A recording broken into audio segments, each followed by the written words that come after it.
बिस्मिल्लाहिर्रहमानिर्रहीम। अस्सलाम वालेकुम। मकतब टीवी देखने वालों को राव कमर रिजवान नई वीडियो में खुश आमदीद कहता है। दोस्तों, भारत के एक हिंदू गांव पर अल्लाह का ऐसा अजाब आया कि पूरा हिंदू गांव ही पानी में बह गया। मकानात, इंसान, मवेशी, जानवर सब पानी की नज़र हो गए।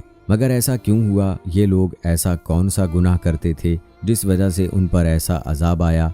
जानने के लिए वीडियो को आखिर तक ज़रूर देखिएगा। दोस्तों, जिस गांव का जिक्र हम करने जा रहे हैं वो गांव भारत के शुमाली इलाके में वाक़ था, जिसका नाम भूमिदान था, जहां कसीर तादाद में हिंदू आबाद थे। इस गांव में तकरीबन 300 मकानात थे, जिनमें सिर्फ 5 मकान ऐसे थे जिसमें मुसलमान रहते और बाकी 295 ख़ानदान हिंदुओं के थे। यानी कि ये गांव हिंदुओं से भरा हुआ था। और इस गांव की ख़ास बात ये थी कि इस गांव के तमाम हिंदू खुशहाल थे और करीब के शहरों में काम किया करते थे। अगर किसी हिंदू को माली मुश्किलात का सामना होता तो दूसरे हिंदू उसकी मदद करते ताकि उस गांव का हर हिंदू फर्द खुशहाल रह सके। और उसकी दूसरी तरफ 205 मुसलमान ख़ानदान भी थे जो मुफलिसी और गुर्बत की ज़िंदगी गुजार रहे थे। हिंदू उन्हें अपनी जिनसी ख्वाहिशात का निशाना बनाते और उन पर झूठे इल्ज़ामात भी लगाते थे। भूमिदान नामी इस गाँव में एक छोटी सी मस्जिद भी थी जिसमें अक्सर ताला लगा रहता था। कभी कभार कोई मुसलमान उस मस्जिद में हिम्मत करके जाता और नमाज अदा करता।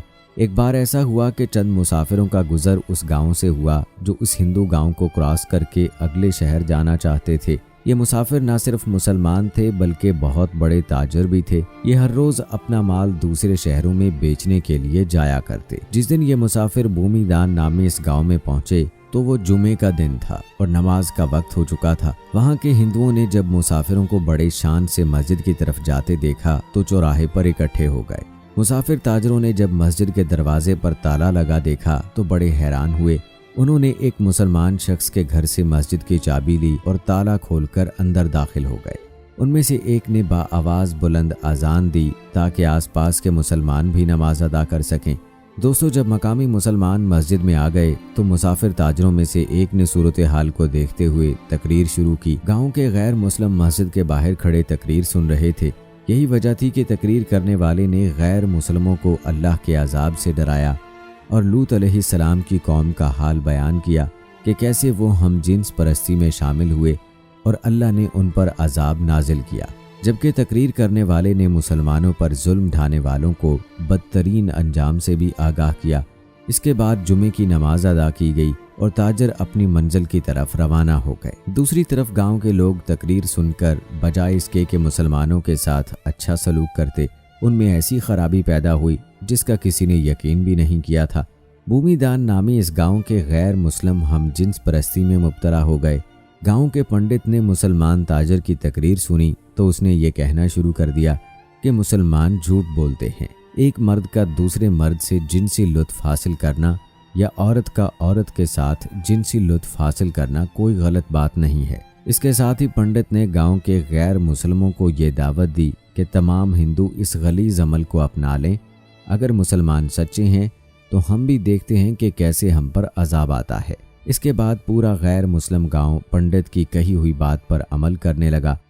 भूमिदान नामी इस गांव में रहने वाले गैर मुस्लिम मर्दों से हम जिन्स परस्ती का लुत्फ हासिल करने लगे। एक मर्द अपनी जिनसी ख्वाहिशात दूसरे मर्द से पूरी करने लगा और हिंदू औरतें भी लज्जत के लिए दूसरी औरतों का इस्तेमाल करने लगी। गांव में रहने वाले मुसलमानों ने जब ये देखा तो वो उन्हें समझाने लगे कि ऐसा करके तुम अल्लाह के अजाब को दावत दे रहे हो, मगर वो लोग मानने वालों में से ना थे। दोस्तों, जब उन लोगों के जिनसी जराइम बढ़ गए तो 5 मुस्लिम घरानों ने उस गांव से कूच करने का फैसला कर लिया। जिस दिन मुसलमानों ने वो गांव छोड़ा उसे अगली ही रात अल्लाह का अजाब नाजिल हुआ और पूरा गांव सैलाब की लपेट में आ गया। तमाम गैर मुस्लिम अपने मकानात और बच्चों समेत पानी में बह गए क्योंकि उन्होंने खुद अल्लाह के अजाब को दावत दी थी। दोस्तों, जब हज़रत लूत अलैहिस्सलाम की कौम ने ऐसी नाफरमानी की थी तो उन पर भी अल्लाह का सख्त अजाब आया था। हज़रत जाबिर बिन अब्दुल्लाह रज़ियल्लाहु ताला अन्हु से रिवायत है कि रसूलुल्लाह सल्लल्लाहु अलैहि वसल्लम ने इरशाद फरमाया, सबसे ज़्यादा अंदेशा मुझे अपनी उम्मत पर कौम लूत के फेल का है। हज़रत अब्दुल्लाह बिन अब्बास रज़ियल्लाहु ताला अन्हु से रिवायत है कि रसूलुल्लाह सल्लल्लाहु अलैहि वसल्लम ने इरशाद फरमाया, मलून है वो शख्स जिसने कौम लूत का फेल अपनाया। حضرت عبداللہ بن عباس رضی اللہ تعالی عنہ سے روایت ہے کہ رسول اللہ صلی اللہ علیہ وآلہ وسلم نے ارشاد فرمایا، اللہ رب العزت نگاہ نہ فرمائے گا اس شخص کی طرف جس نے مرد یا عورت سے برائی کی یا اغلام کیا۔ جب قوم لوط نے بدفعلی کی اور اس پر ڈٹے رہے تو اللہ تعالیٰ نے ان کو عذاب سے ہلاک کر دیا۔ دوستو، قوم لوط کا قصہ کتابوں میں تفصیل کے ساتھ آپ کو مل سکتا ہے۔ مختصراً یہ کہ قوم لوط کی بستیاں نہایت ہی زرخیز تھیں۔ جب ان کے اندر بدفعلی بڑھ گئی تو اللہ رب العالمین نے حضرت ابراہیم علیہ السلام کے بھتیجے حضرت لوط علیہ السلام کو اس قوم کی طرف نبی بنا کر بھیجا۔ انہوں نے قوم کو اس برے عمل سے روکنے کی کوشش کی اور اللہ رب العالمین کا تعارف بھی کروایا، مگر اس قوم کی سرکشی اتنی بڑھ گئی تھی کہ وہ یہ کہنے لگے، اگر تم سچے ہو تو ہم پر اللہ کا عذاب لے آؤ۔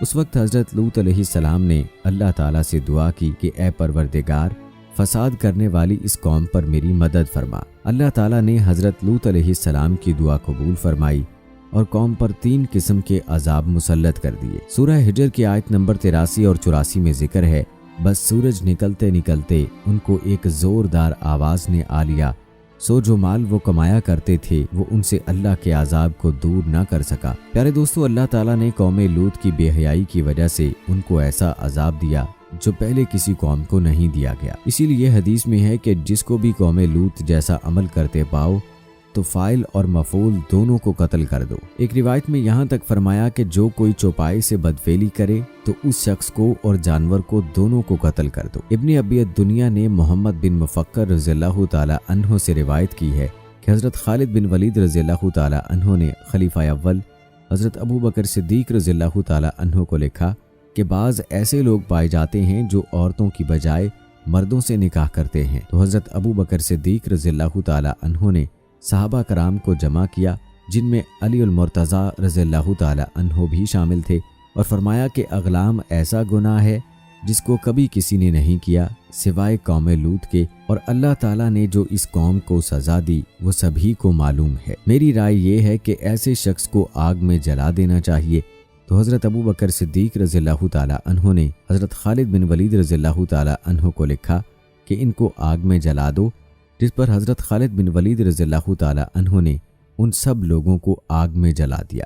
حضرت امام ابو حنیفہ رحمۃ اللہ علیہ کے نزدیک بھی ایسا کام کرنے والوں کو آگ میں جلا دینا چاہیے یا ان پر دیوار گرا دینی چاہیے یا انہی سے ملتی جلتی کوئی سزا انہیں دینی چاہیے۔ لہٰذا دوستو، ایسے کاموں سے جتنا ہو سکے دور رہیں، کیونکہ یہ عمل اللہ کی ناراضگی کی وجہ بنتا ہے۔ اللہ پاک سے دعا ہے کہ اللہ تعالیٰ ایسے گناہوں سے ہم سب کی حفاظت فرمائے، آمین یا رب العالمین۔ دوستو، یہ تھی ہماری آج کی ویڈیو۔ امید کرتے ہیں کہ آپ سب کو پسند آئی ہوگی۔ ہماری آج کی اس ویڈیو کے متعلق اپنی رائے کا اظہار کمنٹ باکس میں لازمی کیجیے گا۔